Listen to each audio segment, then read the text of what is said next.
ఢిల్లీ మద్యం కేసులో అరెస్ట్ అయిన బీఆర్ఎస్ ఎమ్మెల్సీ కవితను రౌస్ అవెన్యూ సిబిఐ ప్రత్యేక కోర్టు ముందు హాజరుపరిచారు ఈడీ అధికారులు. అరెస్టుపై కోర్టులో హాట్గా వాదనలు జరిగాయి. కవిత తరపున సీనియర్ లాయర్ విక్రమ్ చౌదరి వాదనలు వినిపించారు. ఈడీ తరపున ఎన్కే మట్టా, జయాబ్ హుస్సేన్ వాదిస్తున్నారు. సుప్రీంకోర్టులో ఇచ్చిన హామీని ఉల్లంఘించి ఈడీ కవితను అరెస్టు చేసిందన్నారు విక్రమ్ చౌదరి. ఈడీ సమన్లు ఇచ్చినప్పుడు సుప్రీంకోర్టులో పిటిషన్ దాఖలు చేశామని చెప్పారు. సమన్లు ఇవ్వం, కవితను అరెస్టు చేయబోమని గత ఏడాది సెప్టెంబర్ 15న ఈడీ చెప్పిందన్నారు. సెప్టెంబర్ 26న మరోసారి వాదనలు జరిగాయని, ఈడీ న్యాయవాదులే వాయిదాలు తీసుకున్నారని చెప్పారు. సుప్రీంకోర్టులో చెప్పిన అన్ని విషయాలతో ఒక అప్లికేషన్ దాఖలు చేస్తామన్నారు విక్రమ్ చౌదరి. అత్యున్నత న్యాయస్థానంలో మౌఖికంగా చెప్పిన మాటను దర్యాప్తు సంస్థ ఉల్లంఘించిందన్నారు. మొత్తం కేసు క్వాష్ చేయాలని అత్యున్నత న్యాయస్థానంలో పిటిషన్ వేశామని, దీనిపై విచారణ జరుగుతుండగానే కవితను అరెస్టు చేశారని చెప్పారు. ఇక నిన్న మరోసారి కేసు విచారణకు వచ్చిందన్నారు విక్రమ్ చౌదరి. విచారణలో జరిగిన వాదనలను జడ్జి నాగపాల్కు వివరించారు. ఇక మీడియాలో వచ్చిన విషయాలను పరిగణలోకి తీసుకోవద్దని ఈడీ తరఫున న్యాయవాది జయాబ్ హుస్సేన్ వాదనలు వినిపించారు. సెప్టెంబర్ 15న వచ్చే 10 రోజుల్లో సమన్లు ఇవ్వమని మాత్రమే ఈడీ చెప్పిందన్నారు. ఇక విచారణ నుంచి మినహాయింపు ఇవ్వలేమని అడిషనల్ సొలిసిటర్ జనరల్ చెప్పారన్నారు. ఒక ఆర్డర్ అనుకూలంగా ఉంటే దానిని నిరవధిక కాలానికి వర్తింపజేసుకోవద్దన్నారు జయాబ్ హుస్సేన్. వేరే వారికి ఇచ్చిన ఉత్తర్వులను అన్వయించుకోవద్దన్నారు. మధ్యంతర ఉత్తర్వులను మొత్తానికి వర్తించుకోవడం మంచిది కాదన్నారు. సుప్రీంకోర్టులో ఇచ్చిన ప్రకటన కోర్టు ఉల్లంఘన కిందకు రాదని చెప్పారు. తీవ్ర చర్యలు తీసుకోవద్దని ఎలాంటి ఉత్తర్వులు లేవన్నారు. కవిత సుప్రీంకోర్టుకు విజ్ఞప్తి మాత్రమే చేశారని వాదన వినిపించారు జయాబ్ హుస్సేన్. ఈడీ అన్ని నిబంధనలు పాటించి అరెస్టు చేసిందన్నారు. రైట్, డీటెయిల్స్ ధనరాజ్ లైవ్ లో అందిస్తారు. ధనరాజ్, అరెస్టుపై రెండు వైపుల వాదనలకు సంబంధించి డీటెయిల్స్ ఏంటి?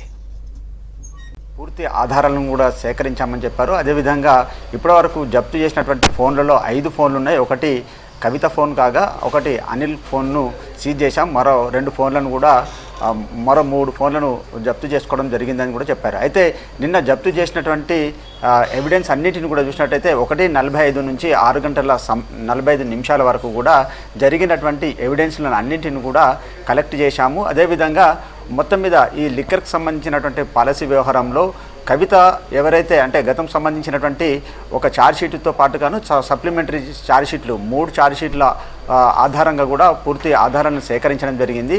అదేవిధంగా పిఎంఎల్ఏ యాక్ట్ ప్రకారం 19 సెక్షన్ ప్రకారంగా కూడా ఆమెను అరెస్ట్ చేశామని కూడా కేసుకు సంబంధించినటువంటి డీటెయిల్స్ అన్నింటిని కూడా ఇటు కోర్టు ముందు చెప్పడం జరిగింది. అయితే కోర్టు ముందు ప్రవేశపెట్టినటువంటి ఆధారాలను అన్నింటిని కూడా చూసినట్లయితే మనీ లాండరింగ్ చట్టం ప్రకారం కూడా సెక్షన్ 3 కింద ఆమె పైన అరెస్ట్ నేరం సంబంధించిన అభియోగాలపైననే ఆమెను అరెస్టు చేశామని కూడా ఇటు చెప్పడం జరిగింది. అంతేకాకుండా నిన్న 1:45 నుంచి 6 గంటల 45 నిమిషాల వరకు జరిగినటువంటి సోదాలలో పిఎంఎల్ఏ యాక్ట్ ప్రకారంగా చూసినట్టయితే 19ను అనుసరించి కవితను అరెస్టు చేశామని ఇటు రౌస్ అవెన్యూ కోర్టులో ఇటు ఎన్ఫోర్స్మెంట్ డైరెక్టరేటు తరఫున వాదనలు కూడా వినిపించడం జరిగింది. కవితను అరెస్టుకు సంబంధించినటువంటి వ్యవహారం అంతా కూడా మొత్తం మీద ఆమె భర్తతో పాటుగాను ఆమెకు ఇటు మెమోను కూడా 14 పేజీలకు సంబంధించినటువంటి మెమోను కూడా ఇచ్చి అరెస్టు చేశామని కూడా చెప్పడం జరుగుతుంది. అయితే ఈ కేసుకు సంబంధించినటువంటి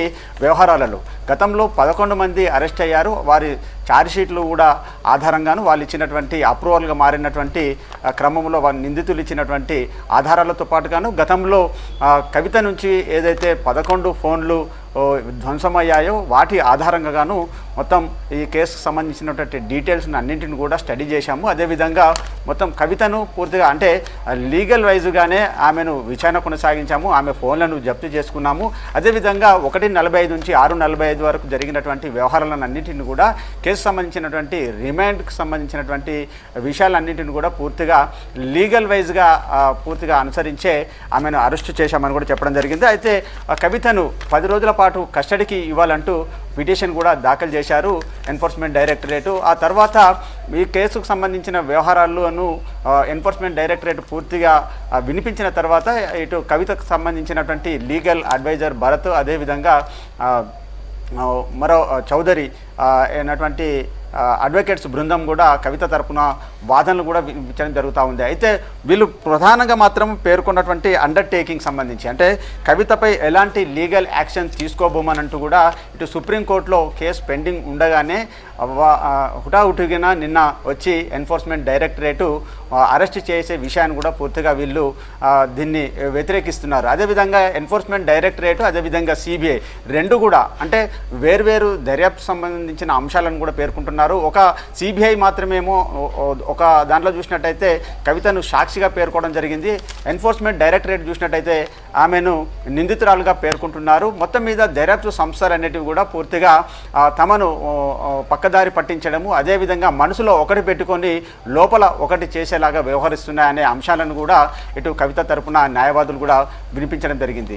అయితే నిన్న చూసినట్టయితే దర్యాప్తుకు సంబంధించినటువంటి వ్యవహారంలో పూర్తిగా అధికారులు చూసినట్టయితే అంటే ఈ దర్యాప్తు సంబంధించినటువంటి వ్యవహారంలో ఎన్ఫోర్స్మెంట్ డైరెక్టరేట్కు విఘాతం కలిగేలాగా వ్యవహరించారని చెప్పే వ్యవహారంను వాళ్ళు బీఆర్ఎస్ సంబంధించినటువంటి లీగల్ అడ్వైజర్లు టీం కూడా దీన్ని పూర్తిగా వ్యతిరేకించడం జరిగింది. పోలీసులు కానీ అక్కడికి లోపలికి అనుమతిస్తేనే రావడం జరిగిందంటూ కూడా ఆ వాదనలు కూడా వినిపించారు. మొత్తం మీద చూసినట్టయితే కవితను అరెస్టుకు సంబంధించిన వ్యవహారంలో ముందస్తుగానే ఫ్లైట్లు టికెట్లు బుక్ చేయడం కావచ్చు అదేవిధంగా ఆమెకు సంబంధించినట్టు ఫోన్లను సీజ్ చేసి ఆ తర్వాత ఏదైతే ట్రాన్సిట్ వారెంట్ పైన కూడా మొత్తం ఈ కేసు సంబంధించి అంటే హైదరాబాద్ నుంచి ఢిల్లీ వరకు కూడా తీసుకువచ్చేటువంటి క్రమంలో కూడా మొత్తం ఆ నియమ నిబంధనలు కూడా పూర్తిగా ఉల్లంఘించారనే విషయాన్ని కూడా ఇటు కవిత తరపు న్యాయవాదులు కూడా వినిపించడం జరిగింది. అయితే ఢిల్లీ లిక్కర్కి సంబంధించినటువంటి తొలిసారి అరెస్ట్ అయినటువంటి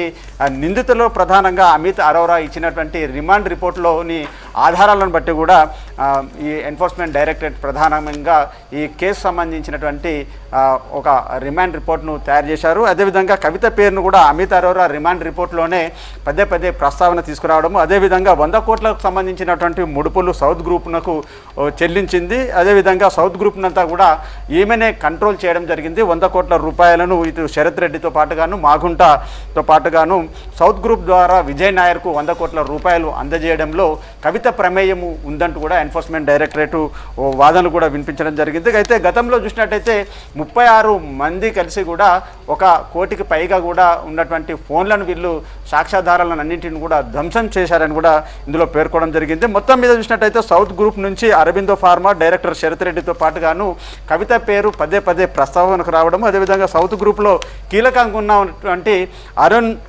పిల్లేతో పాటుగాను అభిషేక్ బోయిన్పల్లి అదేవిధంగా చార్టెడ్ అకౌంట్ అయినటువంటి బుచ్చిబాబు ఇందులో పూర్తిగా వాళ్ళను అదుపులోకి తీసుకొని విచారించినటువంటి క్రమంలోనే సౌత్ గ్రూప్ను పూర్తిగా కంట్రోల్ చేసింది కవితననే పేరును కూడా ప్రస్తావనకు రావడంతో మొత్తం వాళ్ళు ఇచ్చినటువంటి ఛార్జ్షీటు వాళ్ళు ఇచ్చినటువంటి వాంగ్మూలం ఆధారంగా కూడా ఎన్ఫోర్స్మెంట్ డైరెక్టరేట్ విచారణ కొనసాగిస్తుందని కూడా చెప్పడం జరుగుతూ ఉంది. మొత్తం మీద సౌత్ గ్రూప్ కంట్రోల్లో ఉన్నటువంటి వ్యవహారంలో ఫోన్లను ఆమె ఎందుకు మార్చారు అదేవిధంగా సౌత్ గ్రూప్లో ఆమె పాత్రకు సంబంధించిన వ్యవహారాలను అదేవిధంగా వీరితో ఉన్నటువంటి కేసులో పలువురితో ఉన్నటువంటి అప్రూవల్గా ఇచ్చినటువంటి స్టేట్మెంట్ను ఆమె ఇప్పుడు ఏ విధంగా వాటిని ఖండన చేస్తుందనే విషయం కూడా తేలాల్సింది. మొత్తం మీద ఈ కేసుకు సంబంధించి సుప్రీంకోర్టులో 19వ తేదీ వరకు విచారణ కొనసాగిస్తున్నటువంటి క్రమంలోనే ఏదైతే అండర్టేకింగ్ చెప్పినటువంటి విషయాన్ని పదే పదే అడ్వకేట్లు ఆమె తరఫున ప్రస్తావన తీసుకొస్తున్నారు. కానీ ఈ నిందితులతో ఉన్నటువంటి ప్రమేయాన్ని కానీ ఎక్కడ కానీ ముడుపులకు సంబంధించిన వ్యవహారాలను కూడా ఎక్కడ ఖండించకపోవడం